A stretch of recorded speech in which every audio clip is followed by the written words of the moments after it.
भारतीय मौसम विज्ञान ने साइक्लोन दाना को लेकर एक बड़ी चेतावनी जारी की है। इसका निर्माण बे ऑफ बंगाल में होगा, जो कि उड़ीसा राज्य को एवं बांग्लादेश को प्रभावित करेगा। इसके कारण 10 लाख लोगों को शिफ्ट किया गया है और जो कि एक बड़ी तबाही मचाने वाला है। आप लोगों ने न्यूज़ में देखा होगा कि इस साइक्लोन को ट्रॉपिकल साइक्लोन भी कहा गया है। तो ये ट्रॉपिकल साइक्लोन क्या होते हैं, मैं आपको बताती हूँ। इस ट्रॉपिकल साइक्लोन का निर्माण ट्रॉपिकल रीजन में होता है।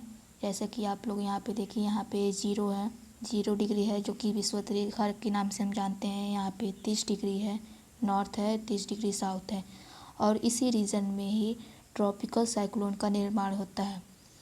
यह जब साइक्लोन आता है तो अगर भारतीय क्षेत्र में आता है, यहाँ पे इस वाले रीजन में आता है, तो इसको हम साइक्लोन नाम देते हैं। अगर यही अमेरिका वाले रीजन में, इस वाले रीजन में आता है, तो इसको हम हरिकेन बोलते हैं।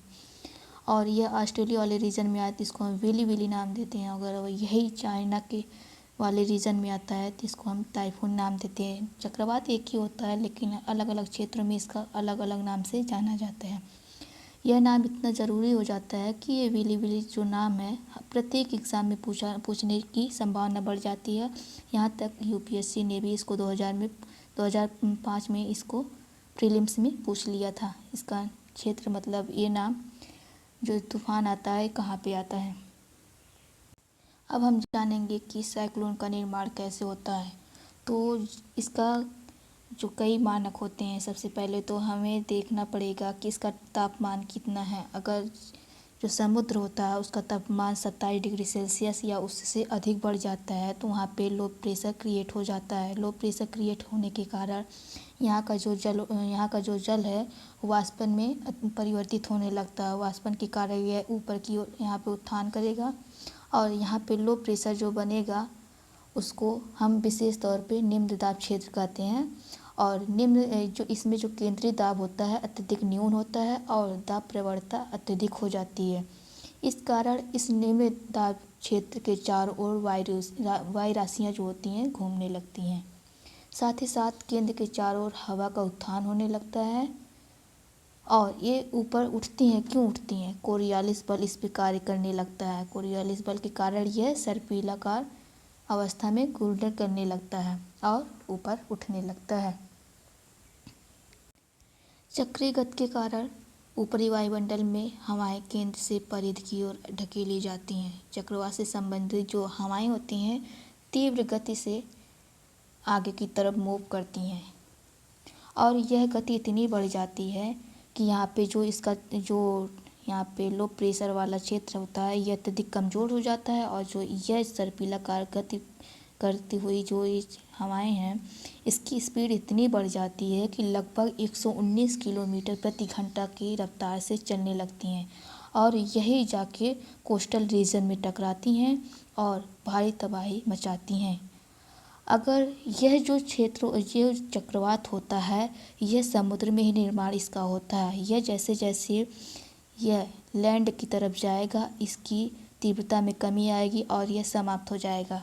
लेकिन ऐसा क्यों? ऐसा इसलिए क्योंकि ये इसका जो मानक होता है, इसके निर्माण का जो मानक होता है वाष्पीकरण होता है, जो कि समुद्र में ही अत्यधिक मात्रा में होता है। समुद्र में जल की मात्रा जो है अधिक होती है और यहाँ पे वाष्पीकरण भी अधिक होगा। लेकिन जो स्थलीय क्षेत्र है यहाँ पे जल की तो कमी है और यहाँ पे वाष्पीकरण कम होगा, इसका मानक है इसको मानक की प्राप्ति नहीं होगी और यहाँ पे धीरे धीरे यह ख़त्म हो जाता है।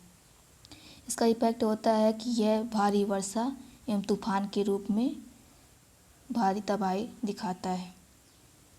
अब हम बात करते हैं कि इसका नामकरण कैसे होता है। मतलब कि जब जब साइक्लोन आता है तो अलग अलग आप लोगों ने इसका नाम देखा होगा कि अलग अलग हर एक चक्रवात का अलग अलग नाम रखा जाता है। तो यह कैसे, आपको मैं बता दूं कि सबसे जो इसके पहले बहुत पहले यह जो चक्रवात आते थे, कोई भी चक्रवात आता था तो उसका नाम महिलाओं के नाम पे रखा जाता था। जैसे कि आप लोगों ने कैटरीना नाम सुना होगा।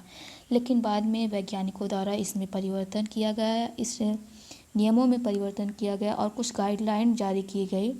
जैसे कि नाम जो साइक्लोन होता है, एक मिनट, जो साइक्लोन होता है उसका नाम जो होता है जो छोटा होना चाहिए, जो कि किसी को भी हर्ट ना करे, जैसे पॉलिटिक्स हुआ, किसी कोई भी धार्मिक चीज़ें हुई, धर्म हुआ, कल्चर हुआ आदि, इन सबको हर्ट ना करे। और ये जो नाम दिया जाता है कुछ जहाँ पे साइक्लोन आता है उसके जो कंट्री, उस संबंधित के जो कंट्री होते हैं उसके नाम, उनके द्वारा नाम दिया जाता है। जैसे कि यहाँ पे आप लोगों को ये दिख रहा होगा, जो भारतीय रीजन है, यहाँ पे भारतीय रीजन में कौन कौन सा है, जैसे बांग्लादेश हुआ, इंडिया हुआ, मालदीव हुआ, म्यांमार हुआ, Oman, Pakistan, Sri Lanka, Thailand, Iran, Qatar, Saudi Arabia, UAE, Yemen जैसे 13 देश हैं जो कि 13 नाम देते हैं।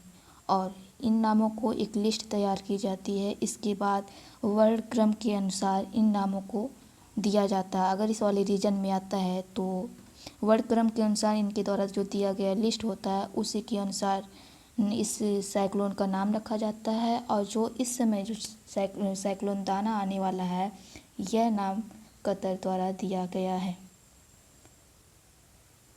लेकिन इसके बारे में हम लोग ने इतना अच्छे से क्यों पढ़ा, इसकी वजह यह था कि आप लोग यहाँ पे देख सकते हैं यूपीएससी ने 2013 में यह पूछ लिया कि भारत के पूर्वी तट पर हाल में ही आए चक्रवात को फाइलिन कहा गया।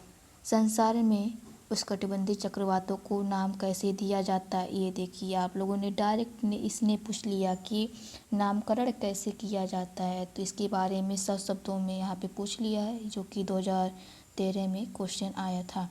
इसके बाद 2014 में फिर से क्वेश्चन पूछ लिया कि बोल रहा है कि उष्णकटिबंधीय चक्रवात अधिकांश दक्षिणी चीन सागर, बंगाल की खाड़ी, मैक्सिको की खाड़ी तक ही परिसीमित हैं, ऐसा क्यों।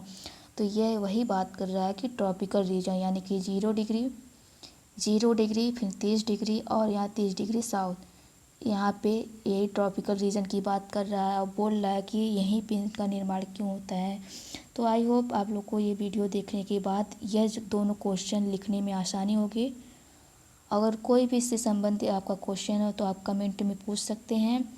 और वीडियो अच्छी लगी हो तो लाइक करें, सब्सक्राइब करें और शेयर करें।